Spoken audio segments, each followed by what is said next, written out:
Rais wa Jamhuri ya Muungano wa Tanzania amewapa sukari kilo 100 itumike kwa ajili ya matumizi yao pale shuleni, na watoto wakaambiwe kwamba bibi yao, mama yao, Rais wa Jamhuri ya Muungano wa Tanzania amewapa sukari kilo 100.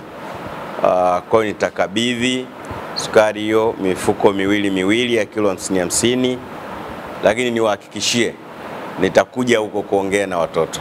Nadhani tutaandaa siku moja mkutano mkubwa wa wamiliki na walezi wa vituo vyote ili niwasikilize, tubadilishane mawazo, tushauriane, tuone namna gani tunaweza kuwasaidia wale watoto na wenyewe pia wakapata faraja. Nafarijika sana kwa sababu baadhi ya vituo ambavyo natembelea nakutana na watoto ambao walishaishi hapo, walishalelewa hapo, wamesoma, wako chuo kikuu, likizo wanakuja pale walipolelewa kwa sababu ndio nyumbani kwao. Tusaidieni kuwajenga kwenye maadili. Kwa jina naitwa Mwanguka Malinji, ni meneja wa makao ya Kids Care Children's Home yaliyoko kata ya Kerege, wilaya ya Bagamoyo.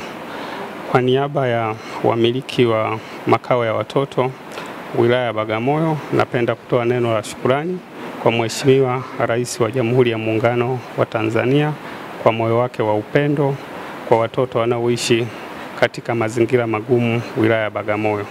Tumepokea msaada wa sukari kwa vituo vilivyochaguliwa, kila kituo kilo 100, na tunamshukuru Rais na tunaahidi ya kwamba sukari hii itaenda kutumika kwa matumizi yaliyokusudiwa na Mheshimiwa Rais. Na tunaishukuru serikali na tunaendelea kuendelea kutupia jicho upande wa wamiliki wa makao ya watoto ili tuweze kushirikiana na serikali katika kuwalea watoto hao. Asanteni sana.